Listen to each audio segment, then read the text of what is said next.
اڑو کچھ بھی کرو، لیکن ہم تو نبی پاک سے محبت کرتے ہیں۔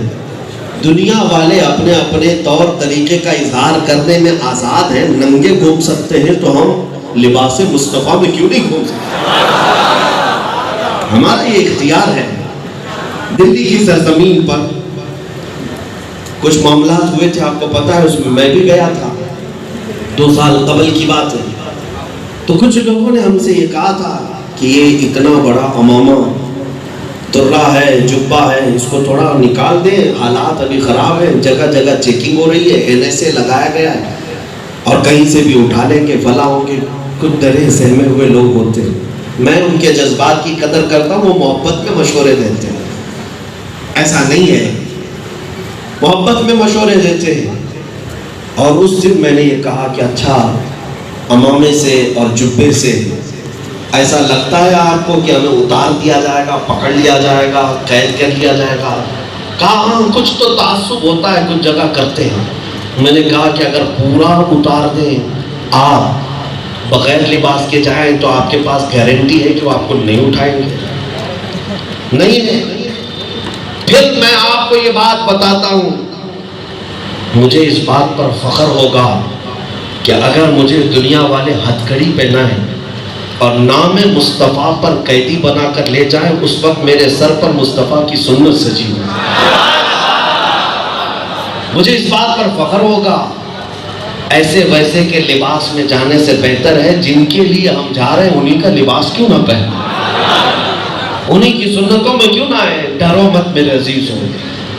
مجھے ایک بات یاد آتی ہے، شاید 2 سال ہو رہے ہوں گے، ممبر پر موجود بزرگ عالم دین مفتی عبدالقدیر صاحب نے ایک بات ہمیں بتائی تھی، ناگپور شہر کی۔ علی برادران آزادی کے موقع پر 2 مولانا لوگوں کی بات آپ سنتے ہوں گے، وہ یہاں پر ناگپور اسٹیشن میں اترے تھے اور بہت سارے مسلمان ملنے کے لیے گئے تھے۔ لوگ پوچھ رہے تھے حالات بہت خراب ہیں، فسادات ہو رہے ہیں، کیا کیا جائے؟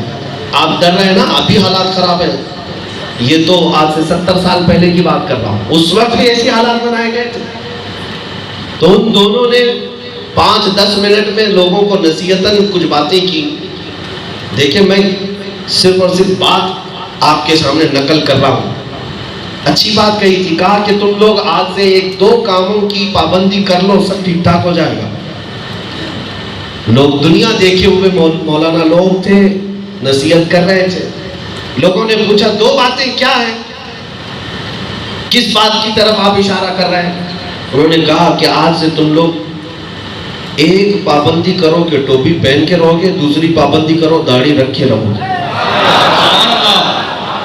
لوگوں کو ایسا لگتا ہے کہ مولانا لوگ صرف داڑھی کے پیچھے پڑے رہتے ہیں۔ میرے عزیزوں، کس وجہ سے کہا جا رہا ہے؟ انہوں نے کہا وجہ یہ ہے کہ تم کروڑوں میں ہو، دکھتے کہیں نہیں ہو، دکھتے کہیں نہیں ہو، تمہاری اپنی آئیڈینٹی، تمہاری اپنی شناخت تم نے نکال کر پھینک دیا، پتہ ہی نہیں چلتا کہ تم غلام مصطفیٰ ہو، اور صرف تم نے علامت بھی اپنا لی۔ مولا کئی لوگوں کے دلوں میں ہیبت طاری فرمایا، ہیبت ویسی ہی۔ اس لیے میرے عزیزوں، نبی پاک صلی اللہ تعالیٰ علیہ وسلم کی سنتوں میں جو وقار ہے، جو عزت ہے اور جو رعب ہے، وہ دنیا کے بڑے بڑے بادشاہوں میں نہیں ہے، بڑے بڑے بادشاہوں میں نہیں ہے۔ میں نے مصر کے سرزمین پر اپنی تعلیم کے اوقات میں، زمانے طالب علمی میں نے دیکھا ہندوستان کی سرزمین سے آنے والے وارث علوم اعلیٰ حضرت جانشین حضور مفتی اعظم ہند حضور تاج الشریعہ رحمۃ اللہ تعالیٰ جب تشریف لائے تھے، وہ اپنے لباس میں، اپنے مخصوص لباس میں پوری دنیا گھومتے رہے۔ وہ یہ نہیں دیکھے کہ یہاں کا عرف کیا ہے، یہاں کا لباس کیا ہے۔ وہاں کے علماء سوٹ بوٹ بھی پہنتے ہیں، بڑے بڑے علماء ہوتے ہیں لیکن سوٹ بوٹ پہ بھی رہتے ہیں۔ حضرت جب تشریف لائے تھے، وہ اپنے وقار کے ساتھ، اپنے امامہ کے ساتھ، لیکن جب میں خود حاضر رہا، وقت کے بڑے عالم دین وہاں کے، جن کو گرینڈ امام کہا جاتا ہے، ان کے پاس اپوائنٹمنٹ لیا جاتا ہے، پوری دنیا سے آنے والے وقت ملنے کے لیے آتے ہیں، تو 10 منٹ 15 منٹ یا 5 منٹ دیے جاتے ہیں۔ ہم وہاں پر متحرک تھے، حضرت کے آنے سے پہلے ہم بھی موعد لے کر کے آئے تھے، وقت لے کر کے آئے تھے، ہمیں 15 منٹ کا ٹائم دیا گیا تھا۔ جب حضرت تشریف لائے تو پہلا اتفاق ایسا تھا کہ وہ 70 سالہ شیخ اپنے مشیخہ اپنے پارلیمنٹ سے اتر کر کے نیچے حضرت کی گاڑی پر تشریف لائے، ہاتھ پکڑ کر کے اندر لا رہے تھے، اور ہم وہ جلوہ پہلی مرتبہ دیکھ رہے تھے کہ جو شیخ الازہر یا جو گرینڈ امام پورے عرب علماء میں، پورے عرب کنٹریز میں سب سے بڑی حیثیت رکھتا ہے، وہ ایک اعلیٰ حضرت کے شہزادے کا ہاتھ پکڑ کر لائے تو صحیح 10 منٹ کا ٹائم تھا، لیکن 1 گھنٹہ 20 منٹ تک بیٹھے رہے، حضرت سے گفتگو کرتے رہے، حضرت کے موقف کا احترام کرتے رہے۔ اس کے بعد میں نے دیکھا ہے ایک بہت بڑے شخص تھے، اس محفل کے بعد حضرت اس وقت دیکھتے نہیں تھے، کسی نے کہا آپ کے ساتھ جو گفتگو کر رہے ہیں بڑے عالم تو ہیں، بخاری کے حافظ ہیں، لیکن وہ ٹائی پہنے ہوئے ہیں۔ حضرت نے برجستہ اسی مجلس میں کہا یہ ٹائی شعار نصارہ ہے، یہود و نصارہ کی علامات میں سے ہے، آپ برائے کرم اس کو نکال دیجیے۔ وہ خود ایک محقق ہے، کئی کتابوں کے مصنف ہیں، انہوں نے کوئی بیان بازی نہیں کی، حضرت کے سامنے بیٹھتے ہی فوراً انہوں نے اتار دیا۔ یہ باتیں میں کیوں کہہ رہا ہوں؟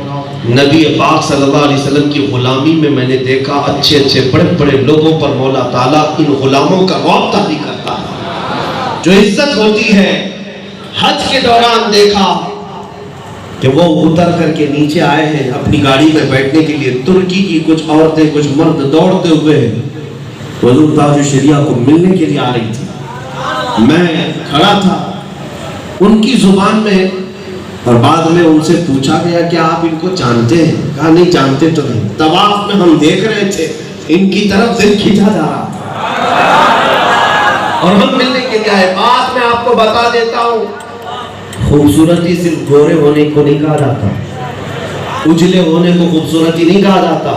ترکی میں، مصر میں، شام میں گورے لوگ بہت ہیں، خوبصورتی کی کمی نہیں ہے، باوجود اس کے اعلیٰ حضرت کے خاندان کے ایک شہزادے کو دیکھنے کے لیے اگر ترکی والے آتے ہیں تو یہ صرف اور صرف